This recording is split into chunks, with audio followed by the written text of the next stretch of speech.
అందరికీ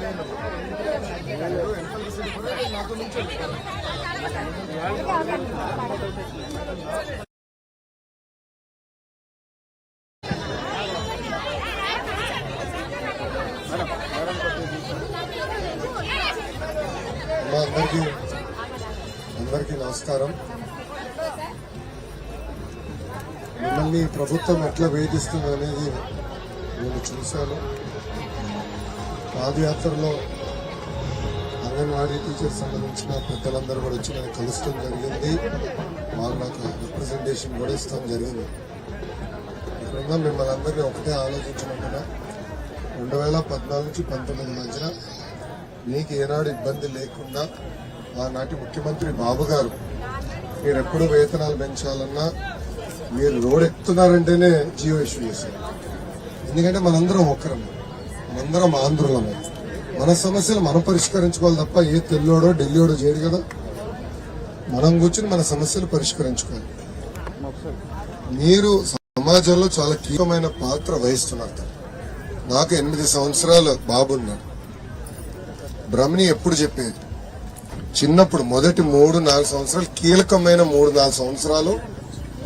అప్పుడు పిల్లల ఆలోచనలు ఎట్లా మోల్డ్ చేస్తాం, దాన్ని బట్టి భవిష్యత్తు వాళ్ళు అట్లా ప్రవర్తిస్తారని బ్రహ్మని నాకు పదే చెప్పేది. అందుకే అంగన్వాడీ టీచర్లకి చాలా కీలకమైన పాత్ర సమాజంలో ఉంది. ఈ రోజు ఈ ప్రభుత్వం ఇట్లా మిమ్మల్ని వేధిస్తాం, బలవంతం ఓపెన్ చేస్తాం, ధర్నా కూర్చుంటే కేసులు పెడతాం, చాలా చాలా బాధాకరం. అన్ని సమస్యలు ఒకేసారి పరిష్కారం అవు, కానీ 1-2 అవసరమైతే 10 సార్లు కూర్చుని మన సమస్యలు మనం పరిష్కరించుకోవాలి తప్ప ఇట్లా అందరూ రోడ్డెక్కే పరిస్థితి రాకుండా చూసుకోవాల్సిన బాధ్యత ప్రభుత్వాల పైన ఉంది. ఆనాడు బాబు గారి వేతనాలు తప్ప మళ్ళీ పెరగలేదు. ఆనాడు పక్క రాష్ట్రాలతో పోటీ పడి ఉండేది మన వేతనాలు. కానీ గత 5 సంవత్సరాలు ఈ ప్రభుత్వం పెంచలేదు. నిత్యావసర సరుకుల ధరలన్నీ పెరిగినాయి, అన్ని ధరలు పెరిగినాయి. ఈ రోజు బతికే పరిస్థితి లేకుండా పోయింది. తప్పనిసరిగా మీ డిమాండ్లు అనేది న్యాయపరమైన డిమాండ్లు, అది మన ప్రభుత్వం అధికారులకు వచ్చిన వెంటనే పరిష్కరిస్తామని సభాముఖంగా నేను హామీ ఇస్తున్నాను.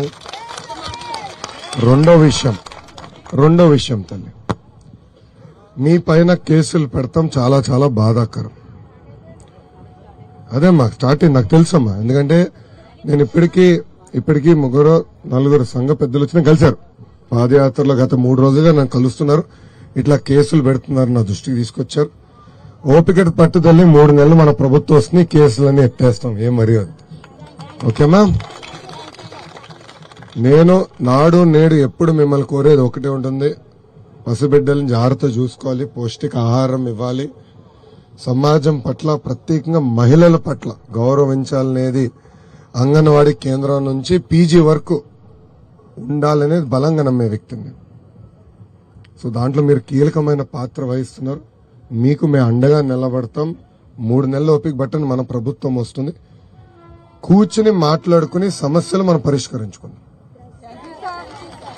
ఒక ఉదాహరణమ్మా, నేను మీ సేవ ఐటీ శాఖ కింద ఉండేది. ఆనాడు మీ సేవ ఆపరేటర్లు ఇమెయిల్ పెట్టారు తల్లి నాకు, అన్న మాకు ఈ సమస్యని చెయ్యకపోతే మేము సమ్మకి వెళ్తాం. కానీ ఎందుకే మీకు అయింది, రాండి ఐటీ సెక్రటరీ గారు కూర్చుంటారు, కూర్చుని మన సమస్యలు మనం పరిష్కరిస్తామని 2 రోజులు పరిష్కరించాం. ఇప్పుడు పాపం మీ సేవలు కూడా రోడ్డు మీద పడేశారు. చూడండి ఎంత అన్యాయం. అట్లా ఉండకూడదమ్మా. ఎందుకంటే తరతరాలుగా మీరు పనిచేస్తున్నారు, కీలకమైన పాత్ర మీరు కానీ మీ సేవ ఆపరేటర్లు కానీ అందరు కీలకమైన పాత్ర వహిస్తున్నారు. కానీ ఈ రోజు కావాలని మిమ్మల్ని వేధిస్తున్నారు, ఇది సరికాదు. మీకు అండగా నిలబడుతుంది తెలుగుదేశం పార్టీని సభాముఖంగా నేను హామీ ఇస్తాను. ఓకేనమ్మా? నేను వెళ్ళొస్తాను. అమ్మా ఎవరమ్మా? మీరమ్మా ఆడతారు? మన నియోజకవర్గం నుంచి మన లోకేష్ అన్న మనకి మంచిగానే చాలా సానుకూలంగా స్పందిస్తున్నారు. ఈ మాట ప్రభుత్వం వచ్చిన తర్వాత కూడా నిలబెట్టుకుంటారని మేము ఎంత ఎదురు చూస్తూ ఉంటాము. తర్వాత ఈ రోజు అమ్మ ధరలు ఎంత పెరిగాయో మనందరికీ తెలుసు. పెరుగుతున్న ధరలకు అనుకూలంగా ఈ రోజు మనం జీతాలు పెంచమంటున్నాం. ఒక ఎమ్మెల్యేని గానీ ఒక ఎంపీని గానీ 11,500తో ఒక్క రోజు గడపమనండి చూద్దాం. మనం మాటికి రోడ్లు ఎక్కుతున్నాం, కానీ రోడ్లు ఎక్కడమే కనిపిస్తుంది. అంగన్వాడీలు ఎప్పుడు ధర్నాలే కానీ పైనుంచి మనకి ఎలాంటి సానుకూలమైన స్పందన కూడా మనకి లేదు. ఈ రోజు మనకి జీతాలు పెంచమని ఎందుకు రోడ్లు ఎక్కితే మన పిల్లల్ని వదులుకొని, భర్తల్ని వదులుకొని, సెంటర్లు వదులుకొని, బాధ్యతలు వదులుకొని రోడ్డు ఎందుకు ఎక్కాం? ఈ రోజు మనకి ఆ వచ్చే జీతానికి మన బిడ్డలకి సరైన విద్య అందించుకోలేకపోతున్నాం, సరైన ఆరోగ్యం అందించుకోలేకపోతున్నాం. ఇన్ని విధాలుగా మనం సఫర్ అయ్యి రోడ్డు ఎక్కితే మళ్ళీ ఎక్కడికక్కడ ఖండించడం, ఎక్కడికక్కడికి జైలు పాలు చేయడం, ఎక్కడికక్కడికి పోలీస్ స్టేషన్ లో పెట్టడం, నిర్బంధించడం. తర్వాత ఈ రోజు సుప్రీంకోర్టు సచివాలయం స్టాఫ్ వాలంటీర్ల చేత ఓపెన్ చేస్తున్నారండి ఈ రోజు ఇష్యూ చేశారండి. తర్వాత మనకి సుప్రీంకోర్టు మనకి జీవో పాస్ చేసింది గ్రాడ్యుటీ అమలు చేయమని. పాస్ చేసి అప్పుడే మనకి 2-3 ఇయర్స్ అవుతుంది. కానీ ఈ రోజు మన పక్కనున్న మన తెలంగాణ ప్రభుత్వం దానికి ఒప్పుకుంది, కర్ణాటక ప్రభుత్వం దాన్ని అమలు చేస్తుంది. కానీ మన ప్రభుత్వం సుప్రీంకోర్టు అమలు చేసిన గ్రాడ్యుయేట్ ని మాకు వర్తించండి అంటే అది మేము చేయలేమంటున్నారు. పోనీ జీతాలు పెంచమంటే అది వాళ్ళ వల్ల కాదంట. మరి ఏది వాళ్ళ వల్ల కాకపోతే మనం అందరం వాళ్ళని అక్కడ కూర్చోబెట్టి దేనికమ్మా? దేనికి చెప్పండి? మన రోడ్లలోనూ ఎండలో తిరగడానికా చెప్పండి? ఈ రోజు పని భారం, పని ఒత్తిడి చాలా ఎక్కువైపోయింది. ప్రభుత్వ ఉద్యోగస్తులు చేసే పనులన్నీ మా అంగన్వాడీ వర్కర్లతో చేయించుకుంటున్నారు. కానీ జీతాల మాటకు వచ్చేసరికి కూలి పని చేసుకునే వాళ్ళకి వచ్చే జీతం కూడా మనకి ఈ రోజు లెక్క కట్టుకోండి. కూలి పని వెళ్లేవారు కూడా రోజుకి 1000 రూపాయలు, 800 పైనే కానీ 500 అలాగే ఎవ్వరు కూడా కూలి పనికి వెళ్లే వాళ్ళు తెచ్చుకోవట్లేదు. అంటే మన జీతం వాళ్ళ సాటి కూడా ఈ రోజు లేదు. పని భారం, పని ఒత్తిడి కొండంత, మనకి ఇచ్చేది ఎలకంత. దయచేసి తర్వాత ఇప్పుడు సంక్షేమ పథకాలు కొన్ని పెట్టారమ్మా.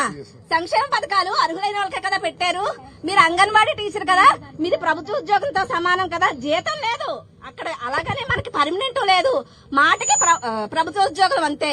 కానీ సంక్షేమ పథకం మన ఇంట్లో వికలాంగులు ఉంటున్నారు, వృద్ధులు ఉంటున్నారు, హెల్త్ బాగోలేని వాళ్ళు ఉంటున్నారు, వితంతువులు ఉంటున్నారు. ఈ పెన్షన్లు ఏమి కూడా అంగన్వాడీ టీచర్ ఉన్న ఇంట్లో అంట వర్తించమంట. ఇది ఎక్కడ న్యాయం చెప్పండి అమ్మా? ఇది ఎంతవరకు సంబంధించి చెప్పండి. దయచేసి మేము ఈ రోజు ప్రతి ఒక్కరు కూడా తేలిగ్గా మాట్లాడుకుంటారు మేము రోడ్ ఎక్కితే. కానీ మా వెనకాతలు చాలా సమస్యలు ఉంటాయని మేము రోడ్ ఎక్కుతున్నాం. కానీ మాకు అన్ని బాగుండి మాకు సరదా చెప్పండి. ఇలాగ అన్ని వదిలేసుకొని 9 గంటల నుంచి 5 వరకు 3 రోజులు బట్టి ఇలాగ మేము టెంట్లు వేసుకొని చేయడానికి మా ఆడవాళ్ళం మేము వస్తున్నాం అంటే మా కడుపు ఎంత రగిలిపోయి కడుపు ఎంత మండుతుందో కనీసం మీరు అర్థం చేసుకొని మా ఎంత మీరు నిలబడతారని. అలాగే మన నియోజకవర్గంలో 1500 పైగానే అంగన్వాడీ సెంటర్లు ఉన్నాయి. మాకు మేనిఫెస్టో రూపంలో మా సుప్రీంకోర్టు అమలు జీవో పాస్ చేసిన గ్రాడ్యుయేటీ మా జీతాల పెంపు మేనిఫెస్టోలో పెడితే గనక మా 1500 కుటుంబాల నుంచి 10,000 ఓట్లు లేవన్నా మనకి పడతాయి. ఈ ఓట్లన్నీ మన ప్రభుత్వానికి వేస్తామనేసి మా యూనియన్ తరఫు నుంచి మేము మాట ఇస్తున్నాం, సపోర్ట్ చేస్తున్నాం. అమ్మా ఒక్క నిమిషం దయచేసి ఇక్కడ అందరూ కొంచెం ఓపిక వినాలి. మేనిఫెస్టోలో సూపర్ 6 బాబు షూరిటీ, భవిష్యత్ గ్యారంటీ మీకు తెలుసు. ఊరూరు మనోళ్ళు తిరుగుతున్నారు, తెలుగుదేశం పార్టీ, జనసేన పార్టీలు కలిసి తిరుగుతున్నారు, బాండ్లు ఇస్తున్నారు గడప గడపకి వచ్చి వివరాలు సేకరించి. అంటే ఇంతమంది రైతులున్నారా, నిరుద్యోగులున్నారా, అది తెలుగుదేశం పార్టీ మేనిఫెస్టోమా. ఇది అష్యూరెన్స్. నేను చెప్తున్నా, అందరు రికార్డ్ చేసుకుంటున్నారు కదా, ఎక్కడ పోతా నేను పరదాలు కట్టుకుని తిరగాలన్న ఆలోచన నాకు లేదు కదా. ఆనాడు అంగన్వాడీ జీతాలు పెంచుతాను మేము మేనిఫెస్టోలో పెట్టలా, కానీ పెంచినాం కదా, అవునా కాదా తల్లి? అవసరమైన సరుకులు సకాలంగా అందించే వాళ్ళం.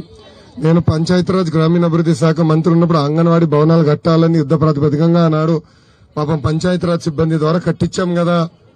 అవన్నీ మేము మేనిఫెస్టోలో పెట్టామా? లేదు. మీరు చాలా కీలకమైన పాత్ర సమాజంలో వహిస్తున్నారు, దాంట్లో ఎలాంటి సందేహం లేదు. మీకు మేము అండగా నిలబడతామని నేను హామీ ఇస్తున్నాను. మీరు మళ్ళీ రోడ్ ఎక్కకుండా చేసే బాధ్యత మేము తీసుకుంటాం తల్లి. ఓకేనమ్మా? థ్యాంక్ యూ అమ్మా. ఏమనుకోదు, పట్నంకి వెళ్ళాలి. ఓకేమ్మా, థ్యాంక్ యూ.